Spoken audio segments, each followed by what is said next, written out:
naman, pwede niyo subukan. Alas din mapantayan ang kanyang pinagdaanan. Kaya huwag kang mamusga kung wala kang nalalaman. Hindi rin madali pero patuloy lumalaban. Pangarap ng iba, ang dami pang napupuna. Yung bawal at mali, kanilang ginagawa. Ano mo maganda dyan? Ay naku, di ba wala? Pwede pa naman baguhin habang di pa malala. Dito sa ating bansa, tuloy lang tama ang gawain. Alisin mga korupsyon ang kailangan ay ayusin. Bilang isang magiting, lahat kayang baguhin. Alipin sa tukso, yun ang dapat kalabanin. Gagawa niya ang tungkulin kung ano ang nararapat. Mga barok ng sistema, tinutupid niya kaagad. Gawin natin yung tama, hindi para magpasikat. Ngayon, alam niyo na kung sino bang karapat dapat. Tama, sportahan. Pag mali, ay bigwasan. Brothers, travelers, dan dyan. Kalaban ang kasamaan. Dahil siya ay palaban. Di yan nagpapalamang. Kung ano ang dapat at tama'y bigyan ng karapatan. Di lang basta kumikilos, kanyang inaaksyonan. Wala siyang pinipili kung tama o sige lang. Pag mali, ano ba yan? Bigyan ng kadalaan. Lahat ng nakasulat, sadyang may kabuluhan.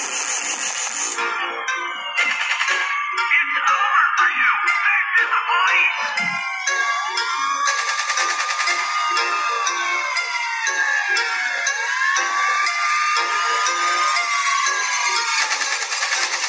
Halika dito tayo makipagsapalaran. Araw-araw kumikilos na lagi tandaan. Mga taong inspirado ay ating puputosan. Alang-alang sa ating bayan para lang mabago lang. Yung iba nagtatrabaho dahil sa maling gawain. Ano ba dapat kailangan yung pantumaayos natin? Gumagana din ang oras kaya huwag natin sayangin. Pangakong hinayang to pa rin sa ating tungkulin. Yung iba mabuting tao yan ang dapat natulungan. Narapin yung mga tao may magandang kalooban. Gawain ni Kuya Dad tumulong sa nahirapan. Malabot kanyang puso lalo na sa kanyang bayan. Serbisyong totoo na dapat nating gampanan. Yung mga pictures kumakalat na dadami ang ilang. Kaya kailangan yung magsyon at walang tayo magsayang. Alang-alang sa lahat yan ang pakakatandaan. Pag tama, sportahan. Pag mali, ay bigwasan. Brothers, travelers, dan dyan. Kalaban ang kasamaan. Dahil siya ay palaban. Di yan nagpapalamang. Kung ano ang dapat at tama'y bigyan ng karapatan. Di lang basta kumikilos, kanyang inaaksyonan. Wala siyang pinipili kung tama o sige lang. Pag mali, ano ba yan? Bigyan ng kadalaan. Lahat ng nakasulat, sadyang may kabuluhan. Pag tama, sportahan.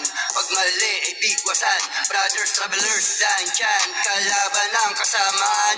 Dahil siya ay palaban. Di yan nagpapalamang. Kung ano ang dapat at tama'y bigyan ng karapatan. Di lang basta kumikilos, kanyang inaaksyonan. Wala siyang pinipili kung tama o sige lang. Pag mali, ano ba yan? Bigyan ng kadalaan. Lahat ng nakasulat, sadyang may kabuluhan.